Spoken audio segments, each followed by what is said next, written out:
ಇವತ್ತು ಉಪ್ಸಾರು ಹೇಗೆ ಮಾಡೋಣ ಅಂತ ನೋಡೋಣ ಬನ್ನಿ. ಫಸ್ಟು ನಾನು ಬಾಣಲೆಗೆ ಮೆಣಸಿನ್ಕಾಯಿ ಹಾಕ್ಕೊತಾ ಇದ್ದೀನಿ. ಲೈಟಾಗಿ ಮೀಡಿಯಮ್ ಫ್ಲೇಮಲ್ಲಿ ಮೆಣಸಿನ್ಕಾಯಿನ ನೀಟಾಗಿ ಹುರ್ಕೋಬೇಕು. ನೆಕ್ಸ್ಟು ನಾನು ಅಳಸಂದೆ ಕಾಳು, ನಮ್ಮ ಕಡೆ ಕಡಲೆಕಾಳು ಅಂತಲೂ ಕರೀತಾರೆ, ಅದಕ್ಕೆ ಹಸಿ ಕಾಳಿಗೆ 2 ಟೊಮೊಟೊ ಹಾಕಿ ಬೇಯಕ್ಕಿಟ್ಟಿದ್ದೀನಿ. ನೋಡಿ ಬೇಯ್ತಾ ಇದೆ. ನಾನು ಅದ್ರ ಜೊತೆಗೆ ನುಗ್ಗೆ ಸೊಪ್ಪು ತೊಗೊಂಡಿದ್ದೀನಿ. ಕಾಳು ಬೆಂದಿದೆಯಾ ಅಂತ ನೋಡೋಣ. ಬೆಂದಿದೆ ಆ್ಯಕ್ಚುಲಿ.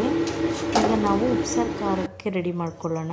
ಉಪ್ಸಾರು ಖಾರಕ್ಕೆ ಏನೇನು ಬೇಕು ಅಂದರೆ ಬೇಯಿಸಿರೋಂಥ ಕಾಳು, ಜೀರಿಗೆ 2 ಸ್ಪೂನು, 1 ಸ್ಪೂನ್ ಮೆಣಸು, ರುಚಿಗೆ ತಕ್ಕಷ್ಟು ಉಪ್ಪು, ಹುಣಸೆಹಣ್ಣು, ಕೊತ್ತಂಬರಿ ಸೊಪ್ಪು, ಬೆಳ್ಳುಳ್ಳಿ. ಇಷ್ಟು ಐಟಮ್ನ ನಾವು ಇಷ್ಟು ಐಟಮ್ನ ನಾವು ಜಾರ್ಗೆ ಹಾಕೊಳ್ಳೋಣ. ಈಗ ಮೆಣಸಿನ್ಕಾಯಿ ಹಾಕೋತಿದ್ದೀನಿ.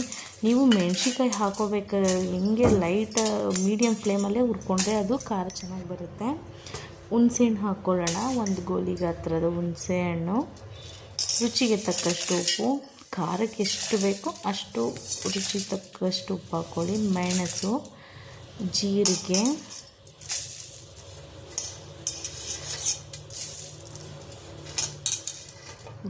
ಹಾಕ್ಕೊಳ್ಳಿ 2 ಸ್ಪೂನ್ ಜೀರಿಗೆ.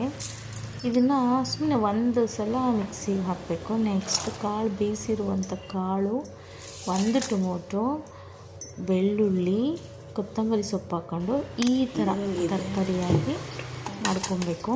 ತುಂಬ ನುಣ್ಣಗೆ ಬೇಡ, ಇಷ್ಟಿದ್ರೂ ಸಾಕು. ನಾವು ಇದಕ್ಕೆ ಸಾಂಬಾರು ಹಾಕ್ಕೊಂಡ್ರೆ ಟೇಸ್ಟು ಖಾರಕ್ಕೆ. ಈಗ ಇನ್ನು 1 ಟೊಮೊಟೊ ಇಟ್ಟಿದ್ದೆ, ಅದನ್ನು ಮಿಕ್ಸಿಗೆ ಹಾಕ್ಕೊಂಡು ಇಟ್ಕೊಂಡಿದ್ದೀನಿ. ಕಾಳು ಕುದೀತಾ ಇದೆ. ಈಗ ನುಗ್ಗೆ ಸೊಪ್ಪು ತೊಳೆದು ಇಟ್ಟಿದ್ದೀನಿ, ಹಾಕ್ಕೊಳ್ಳೋಣ.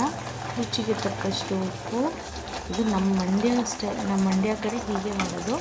ರುಬ್ಬಿರುವಂಥ 1 ಟೊಮೊಟೊ. ಉಪ್ಸಾರು, ಬಿಸಿ ಬಿಸಿ ಉಪ್ಸಾರು ರೆಡಿಯಾಗಿದೆ. ನೋಡಿ, ಮಂಡ್ಯ ಕಡೆ ಇದೇ ಥರ ಉಪ್ಸಾರು ಮಾಡೋದು, ಒಗ್ಗರಣೆ ಏನೂ ಮಾಡಲ್ಲ. ನೀವು ಮಾಡ್ಕೊಳ್ಳಿ, ಬಿಸಿ ಬಿಸಿ ತಿನ್ನಿ. ಎಲ್ರಿಗೂ ಒಳ್ಳೆಯದಾಗಲಿ. Thank you so much.